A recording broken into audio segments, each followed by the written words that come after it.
देखिए, हम सभी लोग उस कोशिश में लगे हुए हैं। हमें उसके लिए भी जन आंदोलन करना चाहिए और हमें अपने प्रतिनिधियों से मिलना चाहिए कि ऐसे झूठे मुकदमे भिक्षुओं के ऊपर ना लादे जाएं जो डेमोक्रेटिक तरीके से आंदोलन चला रहे हैं। ये वहाँ की प्रशासन ने झूठा मुकदमा उन पर दायर किया है ताकि आंदोलन को कमजोर किया जा सके।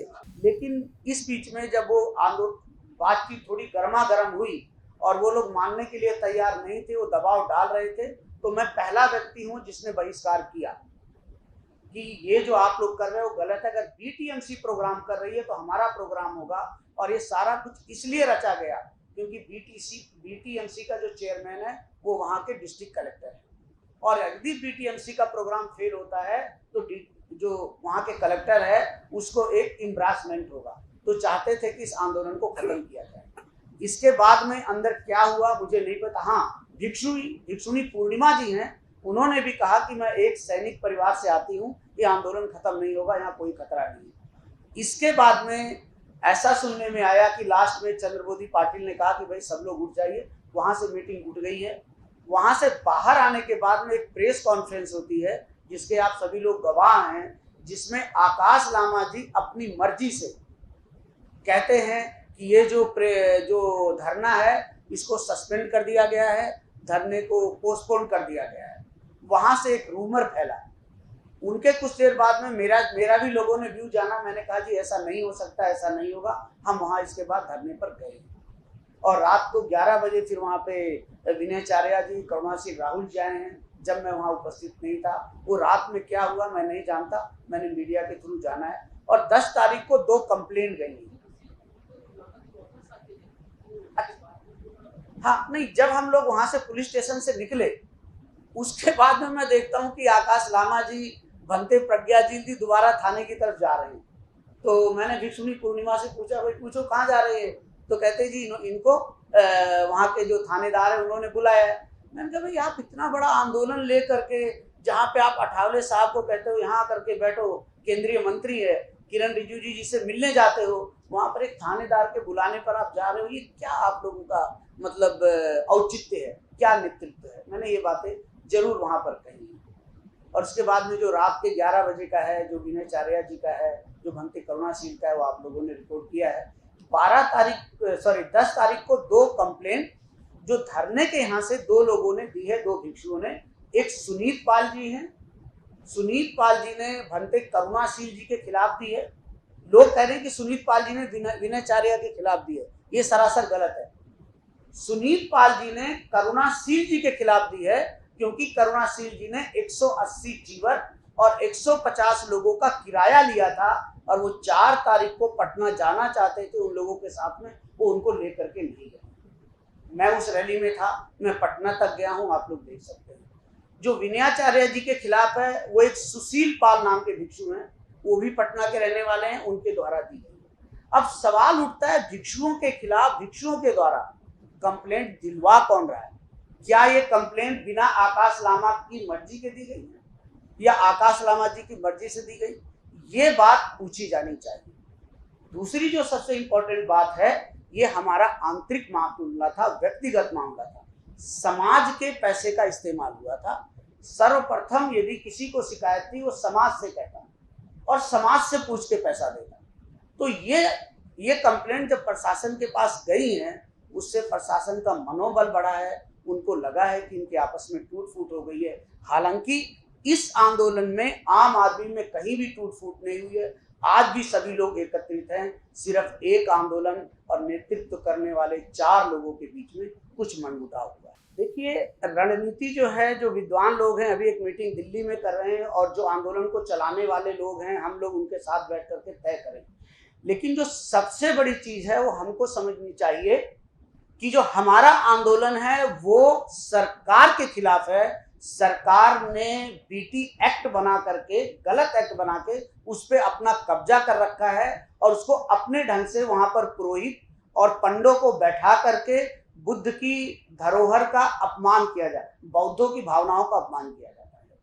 तो पहली चीज तो यह है कि जिस तरह से इस देश में यहाँ तक कि जो हिंदू लोग हैं, अगर वैष्णव मंदिर में शैव की पूजा नहीं हो सकती, शैव के मंदिर में वैष्णव की पूजा नहीं हो सकती है, कृष्ण के मंदिर में शेरावाली की पूजा नहीं हो सकती है। ठीक उसी तरह से बुद्ध के मंदिर में, बुद्ध विहार में सिर्फ बौद्ध तरीके से पूजा हो, बुद्ध के मंत्रों का उच्चारण हो। और ये तभी हो सकता है जब बीटी एक्ट को अमेंड करके उसके सभी मेंबर्स बौद्ध बनाए जाएं और उसका जो पालन हो वो सब बौद्ध विधि विधान से हो। हमारी यही मांग है, चाहे वो सुप्रीम कोर्ट के द्वारा किया जाए या वो वहाँ की जो असेंबली है उसको अमेंड करके करें। देखिए, इस देश के अंदर 3 विचारधाराएं हैं। एक अंबेडकरी विचारधारा है जो सत्य की बात करती है, जो करुणा की बात करती है, दया की बात करती है, संविधान की बात करती है। एक ऐसी विचारधारा है जो मनुवादी विचारधारा है, जो कहती है कि हमें दूसरे के धरोहरों को, दूसरे चीजों को कब्जा करके उसे अपना बताना है। और एक जो है जो इन विचारा से परे है, जो सोशलिस्ट विचारधारा है। बिहार एक ऐसा राज्य है जहाँ पे सोशलिस्ट मूवमेंट आया लेकिन अंबेडकरी आंदोलन कभी नहीं आया। तो वहां पर जो अंबेडकरी आंदोलन है उसकी कहीं कमी है। और जो इस भारत के अंदर जो मनुवादी विचारधारा है वो बड़ी प्रभावी है। वो नहीं चाहती है कि जिसकी जो चीज है उसको दी जाए। तो ये भारत सरकार के अंदर बहुत सारे लोग जो मनुवादी विचारधारा के हैं और संवैधानिक पदों पर बैठे हुए हैं, वो नहीं चाहते कि भारत के अंदर बुद्ध लौट के आए और ये जो बुद्ध की जो चीजें हैं वो बौद्धों को दे दी जाएं। और उसका ऐसा नहीं कि खाली बुद्ध गया की बात है। मैं आप लोगों का ध्यान भगवान बुद्ध की अस्थियों की तरफ आकर्षित करवाना चाहूंगा। भारत सरकार ने भगवान बुद्ध की अस्थियां अलग अलग स्तूपों से निकाल करके म्यूजियमों में ऐसे रख दी है कि जैसे किसी चीज का प्रदर्शन किया जा रहा है। वो भी बौद्धों का अपमान है। चाहे वो दिल्ली की नेशनल म्यूजियम हो, चाहे वो कलकत्ता की म्यूजियम हो, चाहे वो पटना की म्यूजियम हो, चाहे वो हमारे पंजाब के अंदर एक म्यूजियम है। तो ये अपमान हर जगह हो रहा है। दूसरी सबसे बड़ी चीज है कि भारत के अंदर एक भी ऐसा बुद्ध के जीवन से संबंधित जो स्थल है वो भारतीय भिक्षुओं के पास नहीं है। खाली बुद्ध गया की बात नहीं है, आप कोई भी स्थल बता दो जहां भारतीय भिक्षुओं के पास हो। तो ये कहीं पर एक साठगांठ है। और ये बुद्ध गया जो है उसको इन्हें जल्दी से जल्दी लोगों को दे देना चाहिए, क्योंकि एक जन आंदोलन है और इस जन आंदोलन के अंदर कोई टूट फूट नहीं है। अगर किसी को लग रहा है, सरकार को लग रहा है कि उन्होंने दबा दिया है, तो बिल्कुल गलत है, ये भ्रांति है। नहीं, ये तो सरकार ने करा है ना, गवर्नर साहब कर रहे हैं। ये कितना बड़ा खेल देखिए। एक गवर्नर साहब जो मुस्लिम समाज से आते हैं वो उस दिन वहां पर जा करके बुद्ध की मूर्ति की तरफ पीट करके जो बौद्ध स्तूप का टूटा हुआ हिस्सा है उसको शिवलिंग कह करके पूजते हैं। ये तो जानबूझ करके सरकार ने करवाया है। बिना सरकार के वहां कुछ नहीं हो सकता। वहां पे जो वर्चस्व है आज सरकार का है। वहां पे बिहार पुलिस लगी हुई है चप्पे चप्पे पे। तो वहां जो भी कुछ क्रियाकलाप होते हैं वो बीटीएमसी करती है और सरकार करती है। और सबसे बड़ी बात है जिसको लोग नहीं उठा रहे हैं, जो बुद्ध गया का बुद्ध मंदिर है उसकी 28,000 एकड़ जमीन होती थी। जो लोग कहते हैं कि वो जगह महंत की थी, कोई भी जगह मंदिर के डेटी की होती है ना कि महंत की होती है। क्या सरकार बताएगी कि वो 28,000 एकड़ जगह कहाँ है? ठीक है, उसमें से कुछ जगह मगध यूनिवर्सिटी को दिया गया है, तो कोई छोटी चीज नहीं है, एक बहुत बड़ी बात है। तीसरी जो सबसे बड़ी बात है जो सोचना होगा, बीटीएमसी जो कमेटी है वो एक बड़ी करप्ट कमेटी है। 1949 से लेकर के आज तक उन्होंने वहां पर शिक्षा के लिए कोई काम नहीं किया है, अस्पताल का कोई काम नहीं किया है। वहां पर कोई भी ऐसा विकास का काम बीटीएमसी ने किया है तो बताइए। और पिछले जो 12-15 सालों से जो बीटीएमसी के मेंबर बन रहे हैं उनके अकाउंट्स की जांच की जानी चाहिए। वहां पर जो भिक्षु लोग बीटीएमसी के द्वारा अपॉइंटेड हैं उनके भी अकाउंट्स की जांच की जानी चाहिए। तो ये मामला बहुत गहरा है कि एक हमाम में जो कहा जाता है एक सभी लोग इसमें शामिल हैं। तो जिन लोगों को आर्थिक लाभ हो रहा है वो नहीं चाहते कि ये जो बुद्ध गया में बीटी एक्ट हो उसको खत्म करके बौद्धों के हाथ में आए और बुद्ध गया का विकास हो। हाँ, अभी भी जो जन आंदोलन है वो करप्शन की आवाज नहीं उठा रहा है। जन आंदोलन सिर्फ एक्ट को रिपील करने की बात करता है। जन आंदोलन को इस आवाज को उठाना चाहिए कि जो इतने वर्षों से वहां पर जो मेंबर रहे हैं उनके अकाउंट्स का, ये सब चीज का लेखा जोखा होना चाहिए, तभी तो रियलिटी सामने आएगी। बुद्ध गया मठ का जो 28,000 एकड़ जमीन होता था ब्रिटिश टाइम में, वो कहां गया, ये बात भी उठनी चाहिए। तो ये तो हम लोग तो छोटी सी चीज उठा रहे हैं, बातें और भी हैं जो उठेंगी। वहां का जो पैसा आता है वो कहां जाता है? बुद्ध गया ही एक ऐसी जगह है जहां समस्त एशिया के लोग आकर के उसे ज्ञान और मोक्ष की भूमि मान के उसको पूजते हैं, दर्शन करते हैं। देखिए, मैं एक चीज कहना चाहूंगा आप सभी लोग हो माध्यम से, कि जो हमारा आज भारत के अंदर जो अम्बेडकरी बौद्ध, इस शब्द को बड़े ध्यान से सुनना, मैं अम्बेडकरी बौद्ध कह रहा हूं, अम्बेडकरी दलित नहीं। जो अम्बेडकरी बौद्ध लोग हैं उनका जो गढ़ है, उसका जो केंद्र है वो नागपुर होना चाहिए, कोई और जगह नहीं। ये जो आंदोलन खड़ा हुआ है ये नागपुर के पुरुषों के साथ साथ महिलाओं के ऊपर खड़ा हुआ है। इस हॉल के अंदर महिलाएं नहीं दिख रही हैं। मेरा एक इंटरव्यू भी है, खबसे साहब ने देखा है, जो मैंने नेशनल दस्तक पे किया। मैंने कहा ये आंदोलन महिलाओं का है और हमें धम्म का आंदोलन महिलाओं के हाथ में दे देना चाहिए, क्योंकि बाबा साहब ने कहा था यदि एक महिला शिक्षित होती है तो उसकी संपूर्ण आने वाली पीढ़ी शिक्षित हो जाती है। उसी तरह से अगर एक महिला धम्म के पथ पे आ गई तो उसकी सारी आने वाली पीढ़ियां धम्म के पथ पर चली जाएंगी। और 12 फरवरी को जब वहां पे लाइन लगी हुई थी, एक सर्पेंटाइन लाइन थी जो अंदर से शुरू होती है, वो मेरे ख्याल से 1 किलोमीटर की होगी, बाहर दुकानों तक थी, और वो महिलाओं की लाइन थी, अलग थी। महिलाओं की लाइन में एक पुरुष नहीं था। तो ये जो आंदोलन शुरू हुआ एक अद्वितीय आंदोलन है, महिलाओं के द्वारा शुरू किया गया है और नागपुर से महिलाएं उठ करके वहां गई हैं। इससे, इस आंदोलन को से राजनीतिक लोगों को दूर रहना चाहिए। जो भी राजनीतिक लोग अपनी संस्था बना करके आंदोलन को हाईजैक करना चाहते हैं, उन्हें इससे दूरी रखना चाहिए और उन्हें सहयोग देना चाहिए। जैसे किसी ने पार्लियामेंट में दिया, आना चाहिए, सामने बैठना चाहिए। जैसे अठावले साहब आए, बैठे, सहयोग दिया। जैसे हमारे एमपी महोदय आकर के बैठे हैं, सहयोग दे रहे हैं। खड़गे साहब ने सवाल उठाया, आपने सवाल उठाया, उपेंद्र कुशवाहा ने उठाया। क्योंकि अगर यह आंदोलन दलित राजनीति की बलि चढ़ गया तो ये बाबा साहब के सपनों को तोड़ना होगा।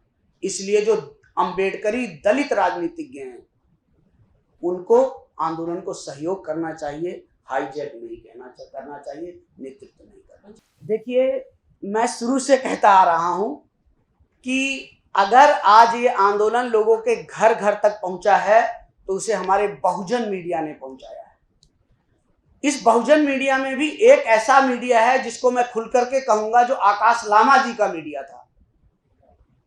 मुझे कोई डर नहीं है, मैं सुमेधो हूं। आकाश लामा जी का मीडिया था जो अपने द्वारा बाकी कुछ हमारे बहुजन मीडिया को रोकने की भी कोशिश करते थे और वो चाहते थे कि दूसरे कोई चेहरे सामने नहीं आए। लेकिन ऐसे मीडिया थे जो अपना पैसा खर्च करके, अपना टाइम खर्च करके, जो बाबा साहब के कृतज्ञ हैं, जो बाबा साहब के आंदोलन को उठाना चाहते हैं, वो लोग वहां पर गए और उन्होंने इस आंदोलन को उठाया है, जो ये आंदोलन आज घर घर पहुंचा है। तो ये आंदोलन अगर इतना बड़ा हुआ है वो हमारे बहुजन मीडिया के आधार पे हुआ है और उसका सबसे बड़ा योगदान है, और इसीलिए आंदोलन जीवित है। नहीं तो ये आंदोलन उसी दिन मर जाता जिस दिन आकाश लामा जी ने कहा कि हम इसको सस्पेंड कर रहे हैं, हम इसको पोस्टपोन कर रहे हैं, क्योंकि प्रशासन यही चाहता था हमारा बहुजन मीडिया प्रशासन के दबाव में नहीं आए। नहीं, गया जी। देखिए, मैं आपको एक बात बताऊंगा, क्योंकि मैं उत्तरी भारत का रहने वाला हूं। उत्तरी भारत का रहने वाला हूं। पहले भी उसको गया जी के ही नाम से लोग बुलाते थे, लेकिन इस समय पर किया जाना ये कहीं पर एक बौद्धों को धता बताने की वो है। गया जी की जगह उसका नाम बोध गया ही कर देते, संपूर्ण डिस्ट्रिक्ट का नाम, वो कहीं ज्यादा अच्छा होता। ये कहीं मुझे लगता है कि बौद्धों को चिढ़ाने अरे इतने सालों से क्यों नहीं किया। यहाँ तक कि जो वहाँ का एयरपोर्ट है उसका नाम गया है, उस एयरपोर्ट का नाम भी बोध गया होना चाहिए। ये मांग भी हमें करनी चाहिए। जिस तरीके से देश में पिछले 10 साल से अधिक समय से एक मनुवादी सरकार चल रही है, उसके बहुत सारे उदाहरण हम सभी रोज रोज नए नए तरीके से देखते हैं। उसी प्रकार से लास्ट समर सेशन में जब मोदी सरकार ने वक्फ बोर्ड में संशोधन बिल लाया, उसमें जो जो चेंजेस हमने बताए वो तो कुछ किया नहीं उन्होंने, उनका पास मैंडेट है, उसके हिसाब से उन्होंने पास किया। लेकिन हमने उसमें उस बिल पे मुझे मेरे पार्टी ने जब बोलने का मुझे मौका दिया तो मैंने उन्हें यही कहा कि जो समाज वक्फ बोर्ड में कहीं पे भी संशोधन की मांग नहीं कर रहा है तो उसको आप संशोधन कर रहे हैं, लेकिन पूरा भारत देश का बौद्ध अनुयायी ये बीटी एक्ट 1949 में संशोधन मांग रहा है, उसको न करते हुए आप वक्फ बोर्ड कर रहे हैं। अगर उसके साथ में ही आप बीटी एक्ट को भी लाते थे तो हम स्वागत करते थे आपका वाला। यही बात मैंने उस समय बोला। हम लोग कांग्रेस पार्टी से है और हम राहुल जी के बिना अनुमति के थोड़ी ना बात करेंगे। मुझे जब वक्त पे बोलने दिया गया होगा तो मुझे सारी चीजें पूछी गई होंगी ना, मैं किस सब्जेक्ट पे बोलने वाला हूँ, कैसे बोलने वाला हूँ। उसके बाद ही मैं देश की इतने बड़े संसद में जब बोल रहा हूँ और मैं बीटी एक्ट पे बात कर रहा हूँ तो इसका अर्थ ही है कि राहुल जी का समर्थन उसमें है ही। और आपको उदाहरण के लिए बताऊँ कि हमारे जितने भी, चाहे वो अमरावती के खासदार हो वानखेड़े जी, मुंबई की खासदार वर्षा गायकवाड़ हो, परिणीति शिंदे हो, सारे हमारे जितने अम्बेडकर विचारों के जितने भी सांसद है उन्होंने सारे सबने संसद में वो विषय रखा है और हमारी पार्टी और हम सब लोग एक संग है। हर विषय पे राहुल गांधी जी बोल पाए, इतना समय भी उनको नहीं दिया जाता ना, उनका भी माइक बंद होता है, हमारा जैसा माइक बंद होता है वैसा भी उनका माइक बंद होता है। राज्यपाल जी संवैधानिक पद पर बैठे हुए हैं, अब उनकी जवाबदारी है, जो भी संवैधानिक पद पर बैठा है, मैं भी संवैधानिक पद पर बैठा हूँ। मैं एज ए खासदार जब बात करता हूँ तो मुझे सारे धर्मों को लेकर चलना है, ना कि एक धर्म को मैं आगे बढ़ाओ दूसरे धर्म को पीछे खींचो। ये काम करने का मेरी जवाबदारी नहीं है, वो पंडित पुजारियों का काम है। संवैधानिक पद पर बैठते हुए सभी धर्मों की भावना एक जैसी संभाल के रखने की जवाबदारी संवैधानिक पद की है। उन्होंने संवैधानिक पद की अवहेलना की है। आगे के सेशन में भी आवाज उठाएंगे निश्चित ही। हम लोग तो है ना, जब लास्ट सेशन में हमने वहाँ पे आंदोलन भी किया, स्टेज पे खड़े होकर बोर्ड तक के हमने सब किया है। आप लोगों ने हमारे सोशल मीडिया में देखा भी होगा कि हमारे जो प्रयास है वो पूरे कर ही रहे हैं हम लोग। बर्वे जी, आपको लगता है कि केंद्र की सरकार इस आंदोलन को फूट डालो के तहत पूरी तरह से निरस्त करना चाहती है? जब वक्फ बोर्ड में संशोधन कानून लाया गया होगा तो जिस दिन वक्फ बोर्ड पारित होने वाला था उस दिन चर्चा थी। उस दिन हमारे संसद के बाहर में 25 मुस्लिम लोगों के हाथ में बैनर देके खड़ा किया था कि उन्होंने समर्थन में खड़ा किया था। तो ये सरकार कुछ भी कर सकती है, ये सरकार की ट्रिक्स बहुत बेकार है और उसका सारा अनुभव अपन देख रहे हैं।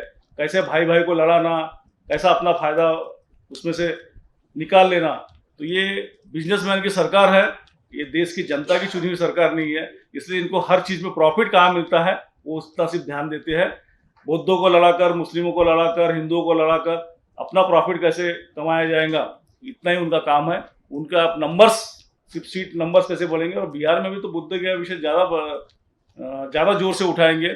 सारा अभी आपने देखा होगा कि हमारे देश में जब युद्ध जैसी परिस्थिति हुई तो सारा बिहार में ही ऐसा लग रहा था कि पूरी युद्ध की परिस्थिति वहीं पे निर्माण हुई है। इस तरह से ब्लैक आउट करना, सब करना, सारा बिहार में उन्होंने पूरी ट्रिक्स आजमाए। और वो बिहार अभी इलेक्शन में मोड में है तो हमें कुछ ज़्यादा वो करने देंगे ऐसा तो लगता नहीं, क्योंकि इलेक्शन के बाद ही होगा जो भी होगा। तो आपके पास में महाबोधि महाविहार का मुद्दा है, वो मुद्दा तो हम लोग ले ही रहे। हम तो देश के संसद में इतने बड़े विषय पे लिया है। और हमारा दुर्भाग्य बोलेंगे कि जो बुद्धिस्ट मिनिस्टर रहने के बाद में भी वो आवाज़ नहीं उठाता। जैसे हमारे एक भाई साहब ने बोला कि राहुल गांधी जी नहीं बोलते। हमारे देश के जो संसदीय मंत्री है किरण रिजिजू जी, उनसे भी आपने प्रश्न पूछना चाहिए कि वो क्यों नहीं आवाज उठाते, वो भी एक बुद्धिस्ट है, क्यों नहीं पूछते उससे। सारा का जवाबदारी क्या विपक्ष की है क्या? विपक्ष तो अपना काम कर रहा है, मीडिया कहाँ लेती है हमको। और राहुल जी जो बोलते हैं वो सारी चीजें करते हैं, ऐसा कुछ भी नहीं कि कहीं पे भी कुछ भी बोल दिया वोट के लिए थोड़ा ना बात करते हैं। जिस दिन आपको लगेगा उस दिन राहुल जी साथ में खड़े रहेंगे आपके। परवेज साहब, महाबोधि महाविहार मुक्ति आंदोलन के प्रति आपकी क्या राय है, क्या सोचते हैं? निश्चित ये जिसका जो हक है वो उसे मिलना चाहिए। इसीलिए जब मेरे क्षेत्र के रामटेक लोकसभा के क्षेत्र से सारे बुद्ध अनुयायी मेरे पास आए कि हमको बुद्ध गया जाना है, तो हमने सारे लोगों की व्यवस्था करके यहाँ से उनको आंदोलन के लिए भेजा। लेकिन वहाँ पर जाने के बाद में बहुत सारी चीज़ें हुई, सब घटना उन्होंने मुझे बताया। तो हम निश्चित ही उसलिए प्रयासरत है कि जल्द से जल्द बीटी एक्ट कायदा में संशोधन हो और जिसका जो अधिकार है वो उसे मिले। फिर से आपके तरफ से कोई होगा संसद के सामने आंदोलन वगैरह? निश्चित ही हम लोग हमारे प्रयास निरंतर करते रहेंगे। जहाँ अगर बुद्ध गया भी जाने की बात आएंगी तो मैं खुद बनते जी को अभी आश्वस्त कर देता हूँ कि जिस दिन उनको जरूरत पड़ेगी उस दिन आवाज दो कि हम बुद्ध गया भी खड़े हो जाएंगे जाके। संसद में तो है ही, उनके साथ भी खड़े रहेंगे कंधे से कंधा मिलाकर। संसद में भी लड़ाई लड़े तो बहुत है, लड़ ही रहे वो, तो लड़ ही रहे वो, उसमें क्या है, वो तो मेरा कर्तव्य है।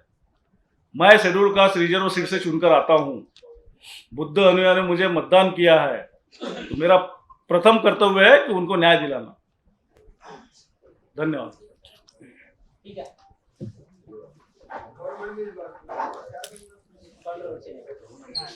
एक बात